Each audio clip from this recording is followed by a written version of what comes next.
Hi hello and welcome back to my channel மெய்னாஸ் lifestyle. எல்லோரும் எப்படி இருக்கீங்க? நாங்கள் எல்லாருமே ரொம்ப நல்லாயிருக்கோம். நம்ம சேனலை சப்ஸ்கிரைப் பண்ணியிருக்க எல்லா சப்ஸ்கிரைபர்ஸ்க்குமே என்னோட மனமார்ந்த நன்றிகள். இப்போ தான் நம்ம சேனலை நீங்கள் வீடியோ ஃபஸ்ட் டைம் பார்க்குறீங்கன்னா இந்த வீடியோ ஃபுல்லாக பார்த்துட்டு உங்களுக்கு பிடிச்சிருந்துச்சுன்னா மட்டுமே சப்ஸ்கிரைப் பண்ணுறதுக்கு கன்சிடர் பண்ணுங்கள். நானுமே இன்றைக்கி எதிர்பார்க்கலங்க இந்தியன் விலாக் போஸ்ட் பண்ணுவேன் அப்படின்னு.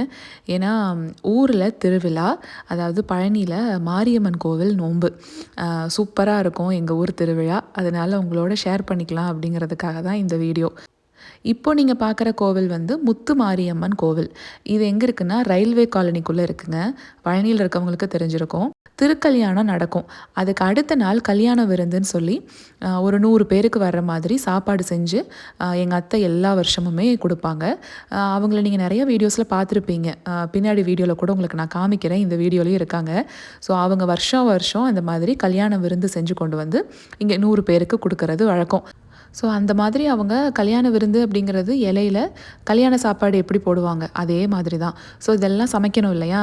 எப்போவுமே அம்மாவும் கொஞ்சம் போய் ஹெல்ப் பண்ணிட்டு வருவாங்க. பரிமாறுறதுக்குமே ஃபேமிலியில் எல்லாருமே போவோம். அந்த மாதிரி இந்த வருஷமும் போயிருக்காங்க. இந்த கோவில் பார்த்திங்கன்னா முன்னாடி நாங்கள் சின்ன பிள்ளையாக இருக்கும் போதெல்லாம் வேறு மாதிரி இருக்குங்க. இப்போ நிறைய ரெனோவேஷன்லாம் பண்ணியிருக்காங்க. ஒரு ஊர் சைடெல்லாம் கிராமத்து சைடில் கோவில்லாம் இருக்கும் பாருங்கள், அந்த மாதிரி ஒரு இதில் தான் இருந்துச்சு. அதுக்கப்புறம் கொஞ்சம் கொஞ்சமாக அப்படியே ரெனோவேட் பண்ணி இப்போது இந்த மாதிரி இருக்குது.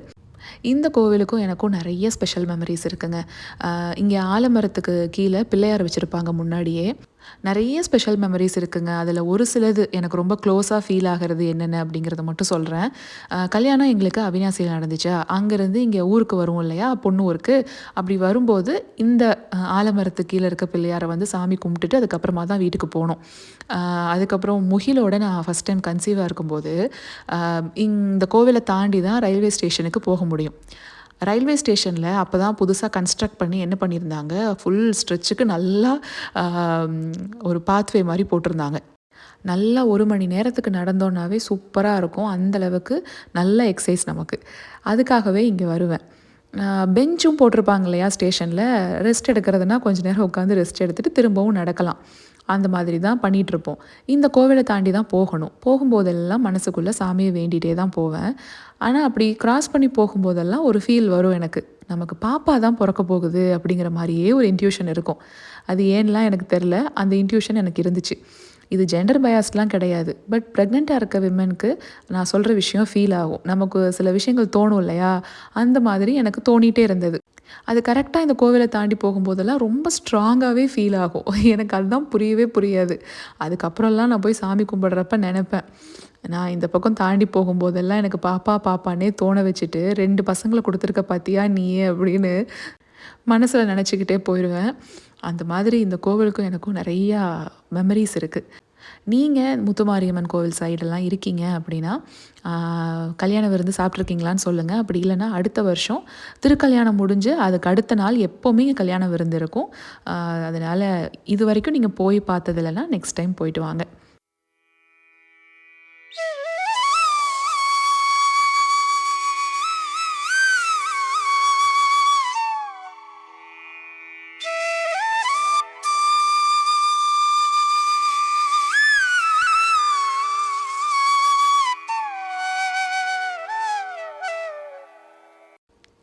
இந்த கடையை பற்றி நான் சொல்லியே ஆகணுங்க. என்னன்னா போன தடவை இந்தியா போயிருந்தேன் இல்லையா, அப்போ நம்ம சப்ஸ்கிரைபர் ஒருத்தவங்க தான் கமெண்ட் பண்ணியிருந்தாங்க, நீங்கள் நெக்ஸ்ட் டைம் இந்த வழியாக வந்தீங்கன்னா தட்டு வடை செட்டு உங்களுக்கு கிடைக்கும், ரொம்ப நல்லாயிருக்கும், எல்லா புதன்கிழமையுமே போடுவாங்க, போய் ட்ரை பண்ணி பாருங்கன்னு சொல்லியிருந்தாங்க. லொக்கேஷன் எங்கேன்னு பார்த்தீங்கன்னா பெரிய மாரியம்மன் கோவில் இருக்கு இல்லையா, அந்த லாஸ்ட்டில் இந்த பக்கம் திரும்பினோன்னா நமக்கு இங்கே பஜார் சைடு, அதாவது நகைக்கடையெல்லாம் இருக்கும், அங்கே கரெக்டாக அந்த கார்னரில் இந்த கடை இருக்குது. இது எங்களுக்கு இப்போ தாங்க தெரியும். ஆனால் அவங்க சொன்ன உடனே நானும் அங்கே இருக்கிற வரைக்கும் ஒவ்வொரு நாளும் போய் போய் பார்ப்போம். இந்த கடை இருக்கவே இருக்காது. இது குல்ஃபி தான் கட் பண்ணி வச்சுருக்காங்க. நிறைய ஃப்ளேவர்ஸில் கிடைக்கிது. கோயம்புத்தூர்லேருந்தே அவங்க ஒரு கடையில் போய் பார்த்து அங்கேருந்து இவங்க இங்கே வாங்கிட்டு வர்றாங்க. டேஸ்ட்டும் ரொம்ப நல்லா இருந்துச்சுனாங்க அம்மா. நானும் தட்டு வடை வாங்கணும்னு சொல்லிட்டு ஒவ்வொரு வாரமும் வந்து பார்த்தா புதன்கிழமையெல்லாம் இந்த கடை இருக்கவே இருக்காது.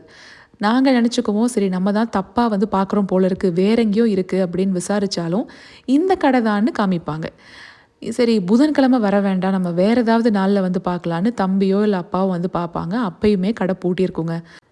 அதுக்கப்புறம் இந்த டைமு அம்மா, அப்பா, தம்பி எல்லாம் கோவிலுக்கு போனாங்களா, அப்போது இன்னைக்காவது போய் பார்க்கலான்னு வந்து பார்த்தா, கரெக்ட்டா கடை திறந்து புதுசா எல்லாம் பளிச்சுன்னு இருந்திருக்கு. இதுதான் தட்டு வடை செட்டு. இதுலயே நெறையா டைப் வச்சிருக்காங்க. அப்போ அந்த ஓனர்கிட்ட கேட்கும்போது அவங்க சொல்லியிருக்காங்க, "எனக்கு சில ஹெல்த் இஷ்யூஸ் இருந்துச்சுங்க. அதனால கடைய நாங்க திறக்கல. இப்ப தான் நாங்க மறுபடியும் ஓப்பன் பண்ணியிருக்கோம்" அப்படின்னாங்க. அப்புறம் அவங்களோட பெர்மிஷன் கேட்டு எங்கள் பாப்பா இங்கே வந்தப்பலாம் இது சாப்பிடணும்னு ரொம்ப ஆசைப்பட்டு வந்துக்கிட்டே இருக்குங்க. கடை இல்லைன்னு சொல்லிட்டு நாங்கள் போயிடுவோம். அச்சச்சோ! நெக்ஸ்ட் டைம் வந்தால் கண்டிப்பாக கூட்டிகிட்டு வாங்க அப்படின்னு சொல்லி வீடியோவும் எடுக்கிறதுக்கு பெர்மிஷன் கொடுத்துட்டாங்க. தேங்க்யூ ஸோ மச்மா. நீங்கள் நெக்ஸ்ட் டைம் மாரியம்மன் கோவில் சைட் போனீங்கன்னா இந்த தட்டு வடை செட் வாங்கி ட்ரை பண்ணி பாருங்கள். அது இல்லாமல் நிறைய வச்சுருக்காங்க. அதுலேயும் நவி சொன்னா, "அண்ணி அந்த குல்ஃபி வந்து கட் பண்ணி கொடுக்குறாங்கல்ல, அது ரொம்ப டேஸ்ட்டாக இருந்துச்சு" அப்படின்னு. எங்கள் அம்மாவுக்கு பர்சனலாக ஐஸ்கிரீம்னாவே ரொம்ப பிடிக்குங்க. நான் அப்படியே ஆப்போசிட். எனக்கு ஐஸ்கிரீமே பிடிக்காது. ஆனால் அம்மாவுக்கு ரொம்ப பிடிக்கும். அவங்க சாப்பிட்டுட்டு சூப்பராக இருந்துச்சு. எனக்கு அந்த குல்ஃபி அதுவும் கட் பண்ணி கொடுத்தது எனக்கு ரொம்ப பிடிச்சிருந்துச்சு அப்படின்னாங்க. அடுத்த வாட்டி நான் போனால் கண்டிப்பாக அந்த தட்டு வடை செட்டு ட்ரை பண்ணி பார்க்கணும். எனக்கு ரொம்ப பிடிக்கும். இந்த மாதிரி ஐஸ்கிரீம்லேயே நிறைய வெரைட்டிஸ் வச்சுருக்காங்க. மோஸ்ட்டாக இந்த மாதிரி நமக்கு பழனியில் அதிகமாக கிடைக்காது. கோயம்புத்தூருக்கெல்லாம் போனோன்னா அங்கே ஈஸியாக கிடைக்கும். ஸோ அவங்க அங்கேருந்து தான் வாங்கிட்டு வர்றாங்க. அதுலேயே நிறைய ஃப்ளேவர்ஸ் எல்லாம் சொன்னாங்க. இப்போ வீட்டில் ஏதாவது ஃபங்க்ஷன் வருது அப்படின்னா, முன்னாடியே ஃபோன் பண்ணி ஆர்டர் கொடுத்துட்டோன்னா, அவங்களே கொண்டு வந்து அதை எப்படி சர்வ் பண்ணணும் அப்படின்னு சொல்லிட்டு போயிடுறாங்களாம். அதனால் ஏதாவது வீட்டில் ஃபங்க்ஷன் அப்படின்னா கூட நீங்கள் ட்ரை பண்ணி பாருங்கள். இவங்ககிட்ட கேட்டு பாருங்கள். பல்க் ஆர்டர்ஸுமே எடுக்கிறாங்க. இந்த டைமு சரியான மழைங்க பழனியில். நிறைய பேருக்கு தெரிஞ்சிருக்கும். அதுவும் தேர் பார்க்குற அன்னைக்கெல்லாம் வேறு லெவலில் மழையாக இருந்துச்சு அப்படின்னாங்க. இப்போ இருக்க நிறைய பேருக்கு இந்த நோன்பு சாட்டுறது, திருவிழா அப்படிங்கிறதெல்லாம் தெரியாமல் இருந்திருக்கலாம். ஸோ அவங்களுக்காக நான் சொல்லிடுறேன். பழனியில் மட்டும் இல்லை, நிறைய ஊரில் இதுதான் வழக்கமாக இருந்திருக்கும். இங்கே என்ன வழக்கம் அப்படிங்கிறத நான் சொல்லிடுறேன். இப்போது மாசி மாதம் தாங்க திருவிழா இங்கே வைப்பாங்க. அதில் செவ்வாய்க்கிழமை வருது பார்த்திங்களா, அந்த முதல் செவ்வாய்க்கிழமை கம்பம் வந்து வெளியில் வைப்பாங்க. கம்பம் சாட்டுறது அப்படின்னு. அந்த கம்பம் வச்சுட்டாங்கன்னா ஒரு வாரத்துக்கு அது மட்டும்தான் இருக்கும். நீங்கள் மஞ்சள் தண்ணி, பால் எல்லாம் போய் ஊற்றிட்டு வரலாம். அதுக்கு அடுத்த வாரம் செவ்வாய்க்கிழமை தீச்சட்டியை அந்த கம்பத்து மேலே சாட்டுவாங்க. அப்படி தீச்சட்டியை அந்த கம்பத்து மேலே சட்டி சாட்டுறது அப்படிம்பாங்க. அது வச்சுட்டாங்கன்னா அந்த வாரம் ஃபுல்லாகவே வேண்டுதல் வச்சுருக்கவங்க தீச்சட்டி எடுக்கலாம். அந்த வாரம் ஃபுல்லாகவே எடுப்பாங்க. அந்த வாரம் முடிகிற அந்த புதன்கிழமை இங்கே வந்து திருவிழா நடக்கும். திருவிழா அன்னைக்கு சாயந்தரம் 4 மணி அந்த ரேஞ்சில் தேர் இழுத்துட்டு வருவாங்க. அந்த நைட்டே வந்து வண்டி காளியம்மன் வேஷம்லாம் போட்டுட்டு வருவாங்க இல்லையா, அதெல்லாம் இருக்கும். ரொம்ப ரொம்ப சூப்பராக இருக்கும். நம்மால் பாருங்கள் இருக்கிற ஹைட்டுக்கு எப்படி யூஸ் ஆகுதுன்னு. கம்பத்துலலாம் ஈஸியாக பால் ஊற்றுறதுக்கு அவங்ககிட்ட தான் கொடுத்து ஊற்ற சொல்லுவோம். இவர் போயிட்டாரு அப்படின்னா மேலேருந்தே ஊற்றிட்டு வந்துடுவார். கோவிலுக்கு போக வரவே தான் இருப்பாங்க. கரெக்டாக புதன்கிழமை திருவிழா அன்னைக்கு கறி விருந்து இருக்கும். கெடா வெட்டி கொடுக்கறது இது எல்லாமே அன்னைக்கு பண்ணுவாங்கன்னு வச்சுக்கோங்களேன். மோஸ்ட்டாக இந்த வில்லேஜ் சைட்லாம் பார்த்திங்கன்னா மைக் செட்டு வச்சு ஊருக்குள்ளேயே ஜெகஜோதியாக இருக்கும். சொந்தக்காரங்க எல்லாருமே ஊருக்கு வந்திருப்பாங்க. கறி விருந்தெல்லாம் செஞ்சு சாப்பிட்டுட்டு கோவில் திருவிழாவில் நல்லா சூப்பராக என்ஜாய் பண்ணிட்டு மறுபடியும் திரும்ப ஊருக்கு போயிடுவாங்க.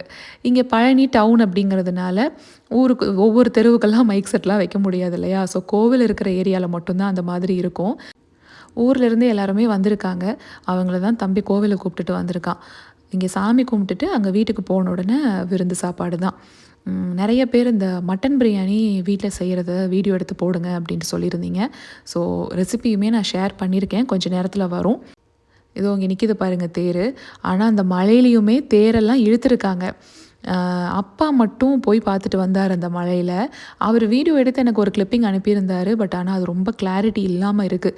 அதனால தான் நான் ஷேர் பண்ணலை. ஆனால் ரொம்ப சூப்பராக இருக்குங்க. இது பழனியில் லோக்கல் ஹாலிடே வேறு விட்டுருவாங்களா, ஸ்கூல் படிக்கும் போதெல்லாம் சூப்பராக இருக்கும்.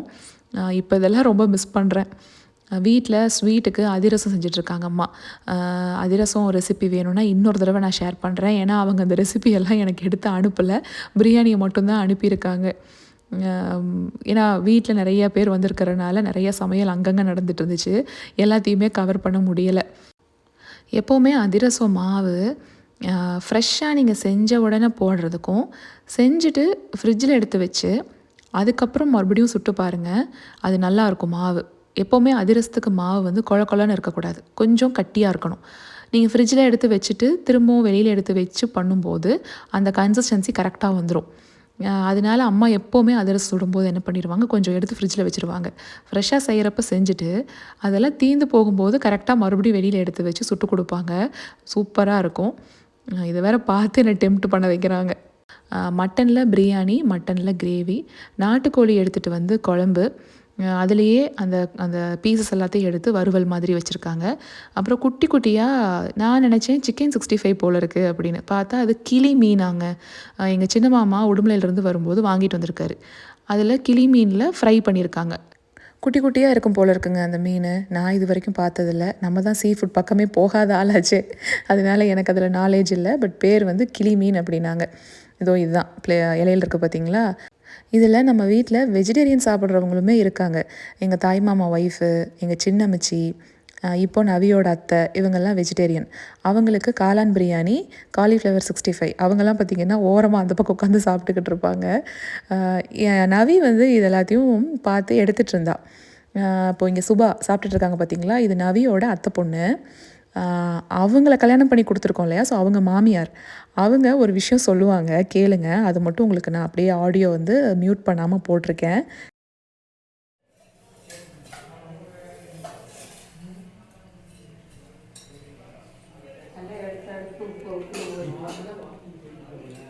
சாப்பிடுங்க. அவங்க என்ன சொன்னாங்கன்னு நான் சொல்லிடுறேன், நிறைய பேருக்கு தெளிவாக கேட்டிருக்காது. இதெல்லாம் எடுத்து எடுத்து அங்கே கொடுத்து அவள் பொக்குன்னு போக போகிறா பாரு அப்படின்னு சொல்லியிருக்காங்க. வீடியோலாம் எடுத்து எனக்கு அனுப்புகிறாங்க இல்லையா, இதெல்லாம் பார்த்துட்டு நான் பொக்குன்னு போயிடுவேனா, இதுக்கு ஏன் இதெல்லாம் எடுத்து அனுப்புகிறீங்க அப்படின்ட்டு அவங்க கேட்டிருக்காங்க. ரொம்ப ஸ்வீட்டுங்க அவங்க. ஆனால் எப்படின்னு பார்த்துக்கோங்க, நவியோட அத்தை பொண்ணு அவங்களோட மாமியார், ஓகேங்களா. அவங்க வந்து அந்தளவுக்கு அஃபெக்ஷனேட்டாக இருப்பாங்க என் மேலே. அதுதான் ரொம்ப ரேரஸ்ட் குவாலிட்டி இல்லையா. அது எல்லாருமே அப்படி இருக்க மாட்டாங்க. அதாவது மருமக அப்படி ஓகே, மருமகளோட ரிலேட்டிவ் சைடில் அவங்கள கல்யாணம் பண்ணி கொடுத்த இடத்துலலாம் அங்கே இருக்கிற பொண்ணுங்க மேலெலாம் பாசமாக இருக்காங்க அப்படின்னாலாம் வேறு லெவல். அதெல்லாம் அவங்க வந்து அந்தளவுக்கு பாசமாக இருப்பாங்க. எனக்கு அவங்கள ரொம்ப பிடிக்கும். இங்கே பிரியாணி செய்ய ஆரம்பிச்சிட்டாங்க. இவங்க தான் சரஸ்வதி அத்தை. முத்துமாரியம்மன் கோவிலில் கல்யாண விருந்து வருஷம் வருஷம் சொன்னேன் இல்லையா, இந்த அத்தை தான். இங்கே எண்ணெய் ஊற்றி ஹோல் கரம் மசாலா எல்லாத்தையும் போட்டுக்கணுங்க. ஐ மீன் ஹோல் ஸ்பைசஸ் எல்லாத்தையும் போட்டுக்கணும். வெங்காயம் நல்லா வந்து ஒரு 4-5 வெங்காயத்துக்கு பக்கத்தில் பெரிய வெங்காயம் கட் பண்ணி வச்சுருக்காங்க. இது எப்படின்னா 2 கிலோ மட்டனுக்கு 2 கிலோ பிரியாணி அரிசி, சீரக சம்பா அரிசி. இதுதான் என்னை வெறுப்பேற்றுறது. எப்படி வெறுப்பேற்றுறாங்கன்னு பார்த்தீங்களா. இதெல்லாம் சிப்ளிங்ஸ் இருக்கிற வீட்டில் நடக்கிறது, ஒன்றும் பண்ண முடியலை. அதுக்கப்புறம் இஞ்சி பூண்டு விழுது ஒரு 2 ஸ்பூன் ஃபுல்லாக போட்டுட்டு, சின்ன வெங்காயம் ஒரு 10-15 எடுத்து மிக்ஸி ஜாரில் சும்மா ப்ளெயினாக அப்படியே கொரகொரப்பாக கோர்ஸாக அரைச்சி சேர்த்துக்கணும். பச்சை மிளகா ஒரு 10 மிளகா கூட போட்டுக்கலாம். ஆனால் கீரைலாம் கிடையாது, முழுசாக அப்படியே போட்டிருக்காங்க. அதுக்கப்புறம் ரெட் சில்லி பவுடர், காரத்துக்கு உங்களுக்கு எவ்வளோ வேணுமோ அந்த பவுடர் நீங்கள் போட்டுக்கோங்க. நல்லா ஒரு 2 ஸ்பூன் ஃபுல்லாகவே போட்டுக்கலாங்க. நல்லா கலர் இருக்கிற மாதிரி போட்டுக்கிட்டிங்கன்னா உங்களுக்கு பிரியாணி வந்து ஃபுல் இவ்வளோ குவான்டிட்டி செய்யும்போது அந்த கலருமே கிடைக்கும். தக்காளி ஒரு 5 தக்காளியை நல்லா கட் பண்ணி போட்டாச்சு. நல்ல பழுத்த பழமாக போட்டுக்கணும், அப்போ தான் நல்லா மசிஞ்சு வரும். இது எல்லாம் எண்ணெய் பிரிஞ்சு வர்ற வரைக்கும் வதங்கிட்டு இருக்கட்டும். அதுக்கப்புறம் மட்டனை 2 கிலோவை குக்கர்லேயே வேக வச்சு எடுத்துக்கிட்டாங்க மஞ்சத்தூள் போட்டு. இப்போ அதை தண்ணி இல்லாமல் தக்காளி மசிஞ்சதுக்கப்புறமா எடுத்து உள்ளே சேர்த்துட்டு அதுவுமே நல்லா எண்ணெய் பிரிஞ்சு ஒரு வேக்காடு வரணும். அதுக்கப்புறமா தான் நம்ம தண்ணி சேர்க்க போகிறோம். ஸோ அது வரைக்கும் இது நல்லா வேகணும். என்ன தான் குக்கரில் நீங்கள் மட்டனை வேக வச்சாலும் திரும்ப இதில் போட்டு அது நல்லா எண்ணெய் பிரிஞ்சு வர்ற வரைக்கும் விட்டுருங்க. அப்போ தான் ரொம்ப டேஸ்ட்டாக இருக்கும். உப்பு வந்து அவங்க பாருங்கள் ஒரு கைப்பிடி அளவுக்கு கல்லுப்பு அப்படியே சேர்த்துக்கிறாங்க. இங்கே சுடுதண்ணியாக சேர்த்துக்க போகிறாங்க. 1 டம்ளர் அரிசிக்கு 2 டம்ளர் தண்ணி, அந்த கணக்கு தான். ஸோ 2 கிலோ அரிசி எடுத்திருக்காங்க. அதை வந்து எந்த கப்பில் நீங்கள் அளக்குறீங்களோ அதே கப்பில் நீங்கள் சேர்த்துக்கலாம். தண்ணியெல்லாம் நல்லா கொதித்ததுக்கப்புறமா பிரியாணி அரிசியை போட்டுக்கலாம். இந்த ஸ்டேஜில் நீங்கள் பிரியாணி மசால் பவுடர் இருக்குது பாருங்கள், அது சேர்க்குறனாலும் நீங்கள் சேர்த்துக்கலாம். இல்லை நான் ஹோல் ஸ்பைசஸ் ஃபஸ்ட்டே நான் எண்ணெயில் போட்டு பொரிச்சிட்டேன் அப்படின்னா கூட ஓகே. பட் நாங்கள் 2மே போடுவோம். அந்த கிளிப்பிங் கொஞ்சம் மிஸ் ஆயிடுச்சு. கடைசியாக லெமன் ஜூஸ் வந்துட்டு ஊற்றி விடுறாங்க. ஊற்றி விட்டுட்டு தண்ணி அந்த அரிசி மேலே தெரிய ஆரம்பிக்குது இல்லையா, அந்த ஸ்டேஜில் இப்போ பாருங்கள் தண்ணியே இப்போ மேலே தெரியல, அரிசி தான் தெரியுது. இந்த ஸ்டேஜில் நல்லா புதினா கொத்தமல்லி எல்லாம் போட்டுட்டு நெய்யும் போட்டு நல்லா தம் மாதிரி வச்சிடணும். தண்ணி வச்சு சுடுதண்ணி வச்சுக்கோங்க. சுடுதண்ணி வச்சு அது மேலே அந்த இடிக்கல் வச்சுருக்காங்க. அதுக்கப்புறம் ரொம்ப லோயஸ்ட் ஃப்ளேமில் வச்சிடணும். கொஞ்ச நேரத்துலேயே உங்களுக்கு ரெடி ஆயிரும். மேக்ஸிமம் 20லேருந்து 25 நிமிஷங்க சூப்பராக வந்துடும். நான் எப்போவுமே புதினா கொத்தமல்லியை அரைச்சி தான் சேர்த்துக்குவேன். இங்கே அத்தை செய்கிறப்ப என்ன பண்ணுவாங்கன்னா அரைக்க மாட்டாங்க. வெங்காயம் சேர்க்கும் போதே கொஞ்சம் புதினா கொத்தமல்லியை சேர்த்து தாளிச்சுக்குவாங்க. கடைசியாகவும் புதினா கொத்தமல்லி கட் பண்ணி போட்டுருவாங்க. ஸோ ஒவ்வொருத்தவங்க ஒவ்வொரு மாதிரி செய்வாங்க இல்லையா? நான் வந்து அரைச்சி தான் சேர்த்துக்குவேன். ஸோ இப்போ பிரியாணி சூப்பராக ரெடி ஆயிடுச்சு. உடுமலையிலலாம் எப்போவுமே திருவிழா சமயத்தில் குட்டைன்னு ஒரு இடத்துல இந்த ஜெயிண்ட் வீலு இந்த மாதிரி விஷயங்களெல்லாம் போட்டிருப்பாங்க.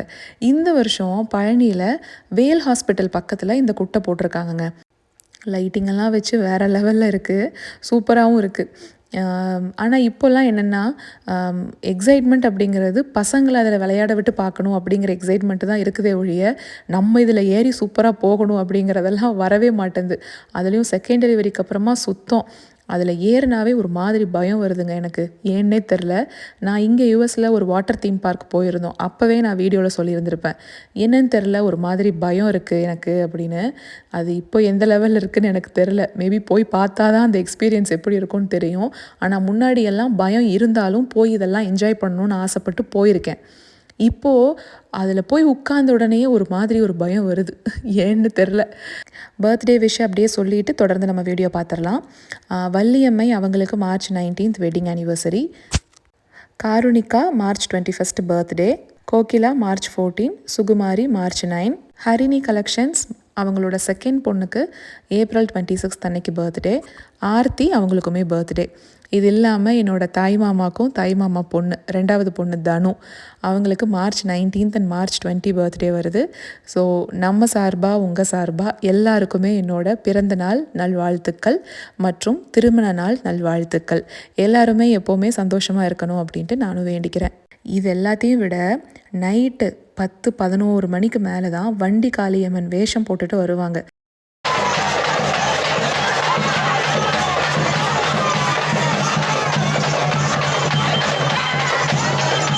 இது பழனியில் இருக்கிறவங்க தான் பண்ணுவாங்கன்னு இல்லை. பழனியை சுற்றி இருக்க சுற்று வட்டாரத்தில் கிராமங்கள்லாம் இருக்கும் பார்த்திங்களா, அங்கெல்லாம் இருந்து வந்து இந்த மாதிரி வேஷம்லாம் போட்டுட்டு வருவாங்க. டிராக்டரில் வச்சு தான் கொண்டு வருவாங்க. பார்க்குறக்கே ரொம்ப நல்லாயிருக்கும். ஒன்லி திங் என்னென்னா இது ரொம்ப லேட் நைட்டில் தான் நடக்கும். ஆனால் விடிய விடிய போயிட்டே இருக்குங்க. ஃபஸ்ட்டு ஒரு 11 மணிலேருந்து ஒரு 12 மணி வரைக்கும் கூட நம்ம நின்று பார்க்கலாம். அதுக்கப்புறம் நம்மளால் அங்கே நிற்கவே முடியாது. ஆப்வியஸாக ஒரு இடத்துல வந்துட்டு பாசிட்டிவாக சில விஷயங்கள் நடக்குதுன்னா நெகட்டிவாகவும் சில விஷயங்கள் நடக்கும் இல்லையா? எங்கள் ஊர் அப்படிங்கிறதுக்காக நான் நெகட்டிவ் சைடை சொல்லாமல் இருக்க முடியாது. ஸோ இதெல்லாம் போய் பார்க்க போகிறீங்க, லேடிஸ் போகிறீங்க அப்படின்னா ரொம்ப சேஃபாக நின்று பார்த்துட்டு வாங்க. 12 மணிக்கு மேலெலாம் வந்து நின்று பார்க்க வேண்டாம். அது என்னோடய ஜென்டில் அண்ட் ஹம்பிள் ரெக்வெஸ்ட்டாக இருக்கும். ஏன்னா நிறைய பேர் ட்ரிங்க்ஸ் எல்லாம் போட்டுட்டு அன்னைக்குன்னு பார்த்து தான் முன்னாடி இருந்த தகராறெல்லாம் கொண்டு வந்து சண்டை போடுறது, இந்த மாதிரி விஷயங்களும் நடக்கும்.